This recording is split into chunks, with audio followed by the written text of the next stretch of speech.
You look around the world today and you want to make an assessment of how any country's economy is faring, a sure indicator would be to look at the kind of energy consumption that is taking place there. Equally, if you want to make an assessment of where the potential for growth lies, look at the average rates of growth in demand and consumption in individual countries. And I can say with a degree of humility that whilst the global energy growth make allowance for the years affected by COVID or other developments, whilst the global growth is taking place at around 1%, India's growth is at 3 times that rate, or 3%. And if you take that as a starting point of consideration, and if you look at the situation that we in India find ourselves in, a population which is 1.3 plus billion, a population which is contributing to economic performance, which is one of the largest economies in the world today. If you look at current GDP sizes, India is the 5th largest economy with a GDP of 3.8 trillion. But the next two economies ahead of us have GDPs of 4.1 and 4.3 trillion. Now, if you take that as the second point of consideration, and then you see what the sectional or you do a forensic on the kind of economic performance that is taking place. We have a population of 1.4 billion. We have a GDP of say 3.8 trillion or so. But we have developmental challenges when we have low per capita. After the Modi government assumed responsibility in May 2014, since then to today, our per capita income has doubled. We have come from being the 9th largest economy in the world to being the 5th largest. Our per capita has doubled. But the real story, if I may be permitted to put it, is the shape of what is still to come. Because when you have a population which is a low per capita, the chances of energy requirement or the need for energy is exponentially much higher than if you have, let's say, a 4.1 trillion economy which has a mature listing and a per capita income of say $40,000-$50,000. You can't consume any more energy there. So it is not surprising that energy consumption rates are flat there or coming down. There may be individual aberrations of some geopolitical event which requires them to import more energy, but otherwise they've planned well and they're more or less at saturation point. And you add to that one more factor and then you realize why India, I think, is a very important segment of the global growth story. Insofar as crude is concerned, we import, I think, 85% of our requirements. Insofar as gas is concerned, natural gas, we import about 50+% of our requirements. Now it's very easy to say, oh my God, what has happened over the years? I read an article this morning, it says, crude production is not increasing. It's not increasing because some things fundamentally went wrong. We have a sedimentary area of total of what, 3.5 million square kilometers, and the governments before Mr. Modi's government never bothered to increase the sedimentary area exploration. For 70 years, we've been exploring only about 6% or little above that, 6 to 7% of our sedimentary area. It's only now that a few months ago that the Modi government took some very ambitious and bold decision. We released 1 million square kilometers of our sedimentary basin, opened it up for investment. We've also changed our other policy. So now exploration will take place and more domestic production will take place. But given any analysis, we will require more energy. And that energy, because of the green transition, has to come from cleaner sources. Now, all of you are familiar with some basic statistics, but I think the main message I want to give is that until alternate fuels to supplement fossil fuels are developed based on indigenously sustainable renewable feedstocks, and that is what I think this meeting today is important.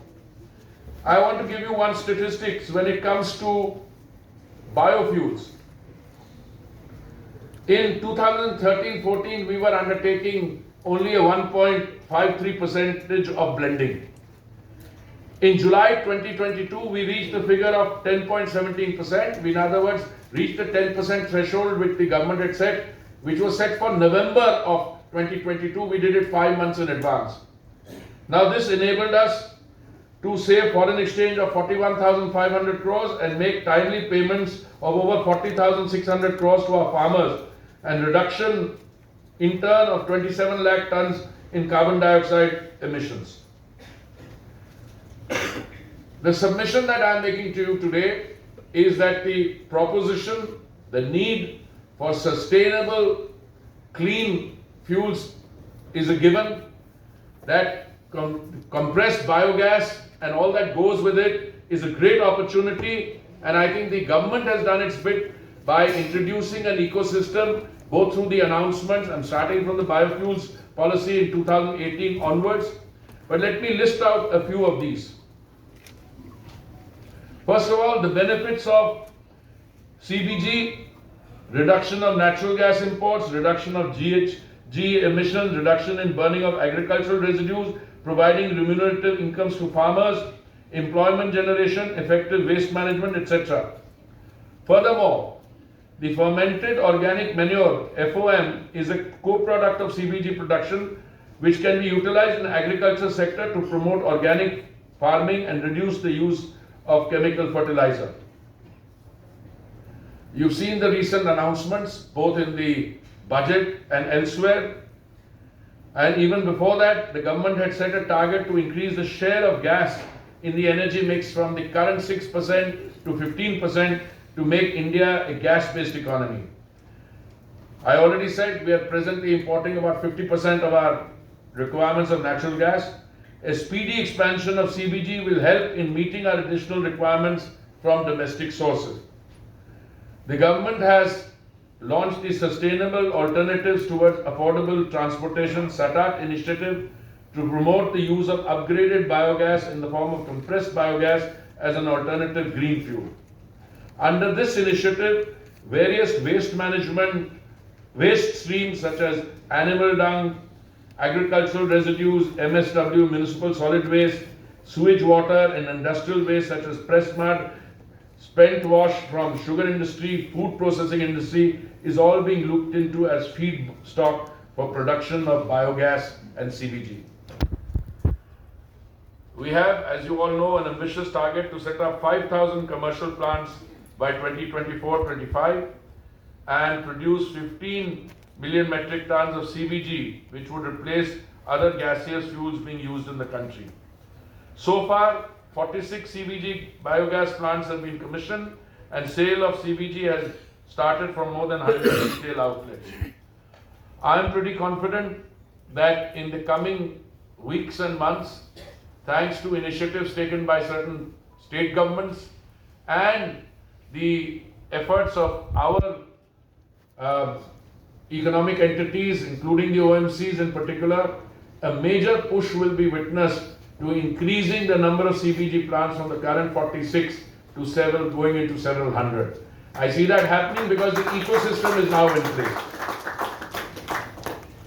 The government has taken the following initiatives for the growth of this sector. Long-term commercial agreement for procurement of CBG by our OGMCs, revision of CBG procurement price from 1st June 2022, CBG prices linked with CBG retail selling price, which will be at par with CNG RSP. Minimum procurement price is rupees 54 per kilo plus GST. Earlier, I think it was 46. Our ministry has issued policy guidelines for co-mingling of CBG with natural gas in the CGD network. The Ministry of MNRE is providing central financial assistance of rupees 4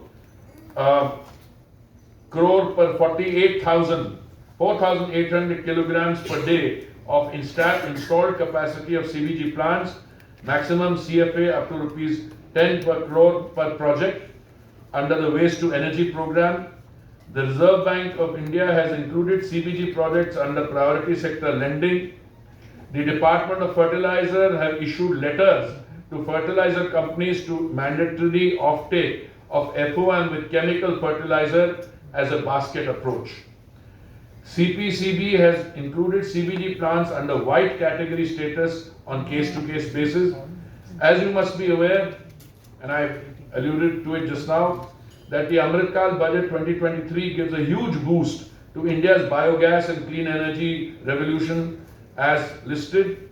Special attention on CBG projects and announced establishment of 200 CBG projects under the umbrella of the Gobardhan scheme.